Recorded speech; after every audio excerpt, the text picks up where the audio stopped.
안녕하세요. 세무법인 청년들 염정희 세무사입니다. 저는 숙명여자대학교에서 경영학과를 전공했고요. 1, 2학년 때는 강원도에서 서울로 처음 올라온 해여서 서울 명소 있잖아요. 명동도 갔었고 남산도 놀러 갔었고 1학년 1학기 때 회계원리 과목을 수강했고요. 그때 나랑 적성이 맞는다 라고 생각을 해서 1학년 1학기 때 진로를 정했었습니다. 세무나 회계 쪽으로 가자. 2015년도에 세무사 자격증을 취득하고 세무법인에 취업을 했고요. 미뤄뒀던 대학교는 2016년 8월 달에 졸업을 하게 되었습니다.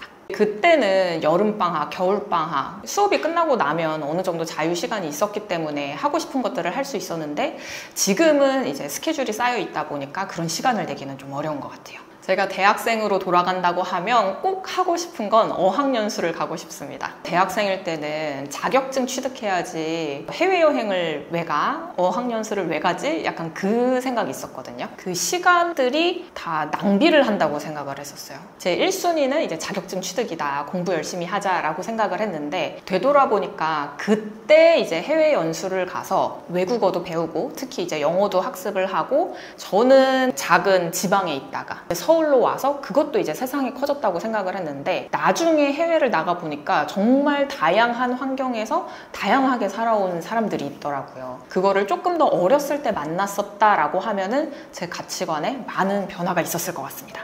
지금은 제가 만약에 어학연수를 간다고 하면 이제 놓고 가야 되는 것들이 있잖아요. 지금 저희가 만들어가고 있는 것들이 있는데 그걸 놓고 적어도 6개월, 1년 이상 자리를 비운다는 게 지금은 쉽지 않은 것 같습니다. 제가 막 영어로 프리토킹을 하면서 상담을 해드려야 된다거나 그런 경우는 많지 않지만 어쨌든 간 거래처 대표님들도 해외에서 사업을 하시기도 하고 거래 상대방이 해외인 경우도 있기 때문에 저희가 세금 신고할 때도 서류, 계약서라던가 이런 것들이 외국어로 적혀 있는 경우도 있죠. 제가 의미를 확인하고 처리할 수 있는 업무들은 그렇게 진행을 했고 그게 안 되는 경우에는 번역기를 돌려서 하죠. 사회생활을 하면서도 영어에 대한 갈증이 해결이 되지 않아서 학원을 다녀보기도 했었고요. 말해보카라던가 캠블리 같은 회화 공부하는 어플이 있거든요. 그것도 많이 결제를 했었습니다. 아마 다른 분들도 공감을 하실지 모르겠는데 1년권을 끊어 놓으면은 한 3개월 가면 좀 많이 갔다.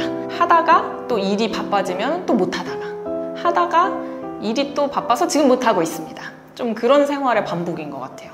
만약에 이제 회사에서 안식년을 준다라고 하면은 어학연수도 하고 싶고 국내에서 사업을 하시는 분들이 미국에서도 소득세 신고를 하셔야 되는 경우도 있거든요. 관련된 내용을 여쭤보실 때도 있어요. 제가 미국에 간다라고 하면은 그쪽에 이제 세법이라던가 세금 시스템은 어떻게 되는지도 좀 같이 공부하면 좋을 것 같습니다.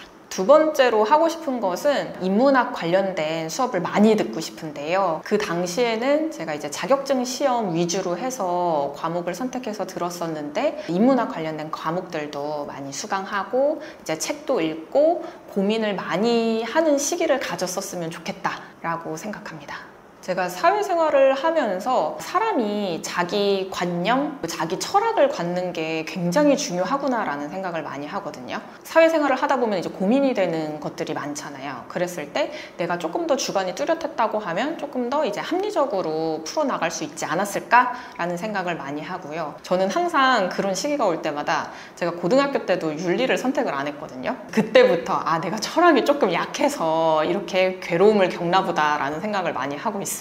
대학이라고 하는 곳이 정말 다양한 분야를 학습할 수 있는 공간이잖아요. 그 소중함을 모르고 등한시했던 것 같습니다. 지금 다시 되돌아간다고 하면은 그때 그 좋은 교수님과 그 좋은 친구들과 좋은 교재를 가지고 토론을 하면서 학습을 했었으면 어땠을까라는 상상을 합니다. 사람과 사람이 대화를 하다 보면 그 사람의 깊이가 느껴지잖아요. 그런 깊이가 인문학적 공부를 이제 토대로 고민을 많이 하신 분들께서 이제 느껴지는 아우라가 있다 보니까 나도 저렇게 되고 싶다라는 생각을 하면서 그걸 대학생 때 했었으면 얼마나 좋았을까라는 생각을 합니다. 저희 세무법인 청년들에서는 1순위로 삼는 게 독서거든요.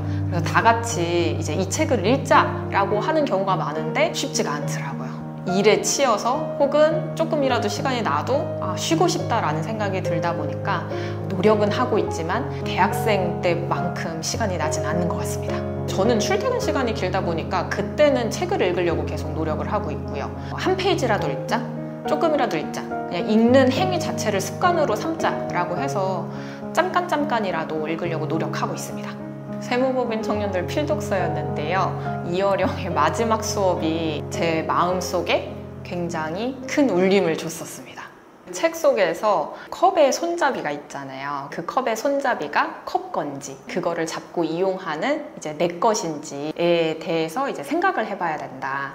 그런 생각에서부터 이제 시나 철학이 생긴다라는 문구가 있었어요. 저는 이제 살면서 컵은 그냥 물 마시기 위한 거지 그 컵 손잡이 보면서 그런 생각을 해보진 않았거든요. 그냥 저는 먹고 살아가는데 집중을 했지 어떤 물건이라던가 어떤 현상 하나에 그렇게까지 깊게 이제 고민을 하면서 생각을 하면서 산 것 같지는 않아서 그 문구가 굉장히 와닿더라고요, 제 마음에. 책을 읽으면서 이런 문장을 만났을 때, 그리고 제가 만나뵀던 사장님들께서도 정말 깊이 있는 말씀을 많이 해주셨을 때, 아, 나도 지금 당장은 어렵겠지만 5년, 10년 혹은 이제 20년 뒤에는 나도 저런 이제 깊이 있는 생각을 하고 상대방의 심금을 울리는 말을 할 수 있는 사람이 됐으면 좋겠다라고 생각합니다. 세 번째는 사업을 한번 해보고 싶습니다. 대학생 때 학교에서 창업경진대회를 열어서 출전을 해서 상을 타서 상금으로 100만 원을 받았었는데 그때는 와 꽁돈 생겼다 하고 좋아했었거든요. 그래서 그때 다 썼는데 그 당시에 같이 나갔던 친구가 있어요. 근데 그 친구는 실제로 대학생인 상태에서 사업도 했었고 현재는 저희 거래처 사장님이기도 합니다. 이게 스펙에 한 줄로 들어갈 거라고 생각을 했지 이게 정말 실현이 돼서 사업이 될 거라고는 생각을 안 했었거든요. 대학생일 때 사업을 했다가 실패를 해도 지금 해서 실패하는 것만큼의 피해가 발생하진 않잖아요. 그 당시에 내가 상상만 하지 말고 다양한 것들을 실천해 볼 걸 이라는 아쉬움이 좀 남더라고요. 저랑 이제 동갑인 동대문에서 사업하시는 사장님이 계시거든요. 저랑 동갑임에도 불구하고 사업을 하신 이제 기간이 오래 되셨다 보니까 말하는 것들 아니면 이제 행동하는 것들 사업을 바라보는 관점 이런 것들이 저보다 훨씬 더 어른이시더라고요. 지금 이제 사업장을 운영할 때는 무서워서 책임감 때문에 선택해야 되는 것들을 조금 더 제한해서 책임감 아래에 진행하는 업무들이 있거든요. 만약에 대학생 때다라고 하면 지금보다는 훨씬 더 자유로운 선택, 시도, 도전을 해봤을 것 같아요. 현실적으로 제가 대학생으로 돌아갈 수 있지는 않잖아요. 제가 앞서서 못 해본 게 아쉽다라고 말씀을 드렸지만 아마 대학생 시절에 저도 그 상황에서 최선의 선택을 하면서 살아왔을 것 같습니다. 제가 9년차 세무사로서 매일 하루하루를 최선을 다해서 살아가고 있지만 아마 10년 뒤에 또 제가 봤을 때 지금의 모습들에 있어서 아 이런 것 좀 해볼 걸 하고 아쉬워할 것 같거든요. 오늘 얘기해보니까 저를 아쉽게 만들었던 요소들이 그렇게 큰 요소들만 있었던 건 아니더라고요. 작은 것들이 쌓이지 않아 발생하는 아쉬움인 것 같은데요. 9년 뒤에 지금의 저를 되돌아봤을 때 이런 아쉬움들이 생기지 않도록 앞으로 최선을 다해 살아가면서 이러한 소소한 것들을 챙기기 위해 노력하며 살아가도록 하겠습니다.